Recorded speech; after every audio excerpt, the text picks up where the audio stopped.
پھر دیکھیے گا آپ کی زندگی میں خوشحالی آئے گی، آپ کی زندگی انشاءاللہ عز و جل چینج ہو جائے گی، خوشیوں بھری زندگی آپ گزاریں گے۔ لیکن ہم دوسری طرف دیکھا جائے وظائف تو بہت سارے کرتے ہیں، وظائف کرنا مستحبات میں سے ہے، اور وظائف تو ہم بہت سارے کر لیتے ہیں، لیکن ہم سوچیں کہ ہم نے کبھی توبہ کی؟ آخری بار ہم نے توبہ کب کی تھی؟ اور ہم اپنے گناہوں سے معافی مانگتے ہیں؟ ہم نے اپنے گناہوں سے کبھی معافی مانگی ہے؟ تو یقین مانیں ہمیں یہی جواب آئے گا دل سے کہ ہم نے نہ توبہ کی ہے نہ ہی گناہوں سے معافی مانگی ہے۔ اور جو تیسری بات، سب سے بڑی بات یہ ہے کہ پنجگانہ نماز بھی ہم نہیں پڑھتے۔ اگر پڑھتے ہیں تو ہمیں نماز کتنی آتی ہے؟ بالکل بھی ہمیں رکوع سجود بھی ہمیں صحیح طرح ادا کرنے نہیں آتے۔ تو محترم دوستو، میں آپ سے گزارش کروں گا کہ آپ یہ 3 کام، توبہ اور استغفار، گناہ چھوڑ دینا، گناہوں کی معافی اور پنجگانہ نماز، اور اس کے ساتھ ساتھ جو وظیفہ آپ کرتے ہیں اس کے اوپر یقین بھی ہونا چاہیے۔ میں کئی بار پہلے بھی یہ حدیث مبارکہ سنا چکا ہوں، یہ حدیث قدسی ہے۔ حدیث قدسی ایک حدیث کی قسم ہوتی ہے جو ڈائریکٹ اللہ تبارک و تعالی اپنے محبوب صلی اللہ تعالی علیہ وسلم سے کلام فرماتا ہے۔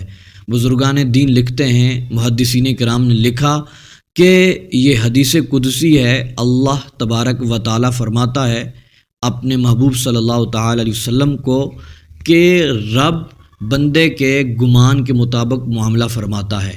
تو جب ہمیں یقین کامل ہی نہیں ہوگا، ہمارا گمان ہی نہیں ہوگا، ہمارے گمان میں شک ہوگا، شبہات ہوں گے، پتہ نہیں میں عمل کروں گا ہوگا یا نہیں ہوگا، پتہ نہیں میں اتنی محنت کر لوں ہو ہی نہ، اور پھر ہم ویسے ہی ہمارا ٹائم ویسٹ ہو جائے گا۔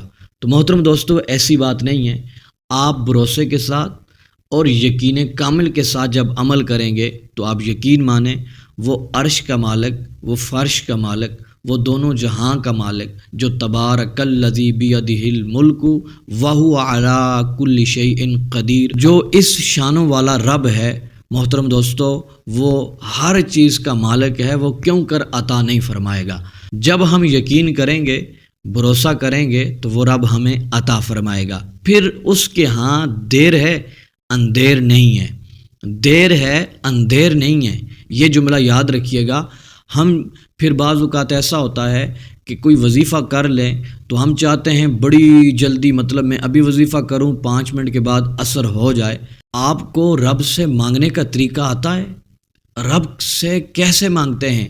اس کی بارگاہ میں روئے ہیں، گڑ گڑائے ہیں، اس رب سے التجا کی ہے، اس رب کی بارگاہ میں جھکے ہیں، کتنی دیر سجدہ کیا، کتنی نمازیں پڑھی ہیں، کتنے نوافل پڑھے ہیں، اپنے گناہوں سے معافی مانگی، اپنے گناہوں سے توبہ اور استغفار کی، پنجگانہ نماز پڑھنے کی نیت کی ہے۔ تو محترم دوستو، اگر ایسا نہیں ہے تو پھر رب ذوالجلال کی بارگاہ میں جب دعا کرتے ہیں، بعض اوقات دعائیں قبول اس لیے نہیں ہوتی، وہ جو گناہ ہوتے ہیں رب ذوالجلال ان کو مٹا دیتا ہے۔ تو محترم دوستو، ہم رب کی بارگاہ میں التجا کرتے رہیں گے، دعائیں کرتے رہیں گے، حاجتیں بھی پوری ہوں گی انشاءاللہ عز و جل۔ جس مقصد کے لیے اور جس کام کے لیے جو بھی دل کے اندر ہے اس کے لیے آپ یہ عمل کریں گے تو انشاءاللہ میرا رب کرم فرمائے گا۔ تو محترم دوستو، آج کا عمل جو ہے وہ اللہ تبارک و تعالیٰ کے نام ہیں۔ آپ نے یہ نام اچھے طریقے سے پڑھ لینے ہیں، اور پہلے ان کا تلفظ آپ نے ٹھیک کرنا ہے۔ جس تلفظ کے ساتھ میں پڑھوں گا اسی تلفظ کے ساتھ آپ نے ان کو ادا کرنا ہے۔ تو آپ جب ان کی ایک تسبیح پڑھیں گے اس کے بعد آپ دعا کریں گے ذاتی گھر کے لیے، خاص کر کے دولت کے لیے۔ اتنی دولت آئے گی کہ آپ 5 کوٹھیاں لے سکیں گے محترم دوستو، ایسی ان ناموں کے اندر برکت ہے۔ یہ خاص رزق کے لیے ہیں۔ ان کو غریبوں نے پڑھا وہ امیر و کبیر ہو گئے، غلاموں نے پڑھا بادشاہ بن گئے، بے کسوں نے، لاچاروں نے، مایوسی میں ڈوبے ہوئے لوگوں نے ان ناموں کو پڑھا، اللہ تبارک و تعالیٰ نے ان کی زندگی کی کایا پلٹ دی، ان کی قسمت بدل گئی، ان کے نصیب چمک اٹھے۔ تو محترم میرے بھائیوں اور میری بہنوں، آپ نے یہ عمل ضرور کرنا ہے۔ تو پھر دیکھیے گا اللہ تبارک و تعالیٰ آپ کو نوازتا ہے۔ انشاءاللہ آپ جب عمل کریں گے، یقین کامل کے ساتھ عمل کریں گے تو آپ انشاءاللہ دعائیں دیں گے۔ محترم دوستو، کوشش کیا کریں باوضو ہو کر کوئی بھی عمل کیا کریں۔ وضو آپ کا ہوگا تو انشاءاللہ عز و جل اثر بھی جلدی ہوگا۔ آپ نے یہ 4 نام پڑھنے ہیں۔ یا مالکو، یہ یا مالکو نہیں ہے نا، آپ نے یا کو لمبا کرنا ہے۔ یا مالکو، یا کریمو، یا مالکو، یا کریمو، یا صمدو۔ یہ صاد ہے، سین نہیں ہے۔ یا صمدو، صاد ہے، اس کو موٹا پڑھتے ہیں۔ یا صمدو، یا مغنیو، یہ 4 اسم مبارکہ ہیں۔ پھر میں دوبارہ پڑھ لیتا ہوں، آپ بھی میرے ساتھ مل کر پڑھ لیں۔ یا مالکو، یا کریمو، یا صمدو، یا مغنیو، یہ 4 نام ہیں۔ محترم دوستو، آپ نے ہر تسبیح کے دانے پر یہ 4 نام پڑھنے ہیں۔ ایک تسبیح کے دانے پر یہ 4 نام پڑھنے ہیں، پھر دوسری کے اوپر پڑھنے ہیں، پھر تیسری کے اوپر پڑھنے ہیں۔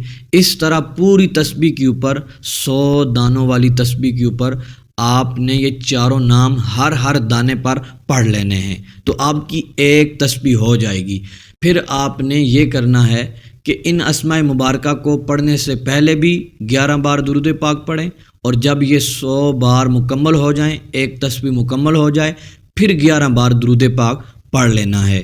اور وقت کی کوئی قید نہیں ہے، دن میں کسی بھی وقت یہ پڑھ لیں، رات میں کسی بھی وقت یہ پڑھ لیں۔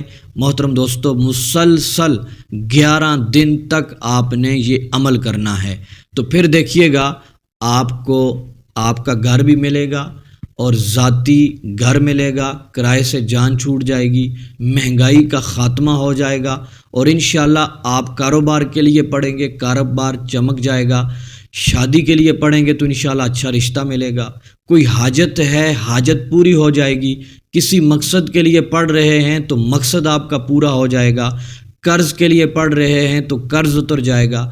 رزق کے لیے پڑھیں گے تو انشاءاللہ غیب سے مدد ہوگی، رب غیب کے خزانے آپ کے لیے کھول دے گا۔ جب یہ عمل مکمل ہو جائے، آپ نے دعا کرنی ہے، گڑ گڑا کر دعا کرنی ہے، رو رو کر دعا کرنی ہے۔ انشاءاللہ عز و جل آپ کی دعائیں قبول ہوں گی، اللہ تبارک و تعالی آپ کی حاجتوں کو پورا فرمائے گا۔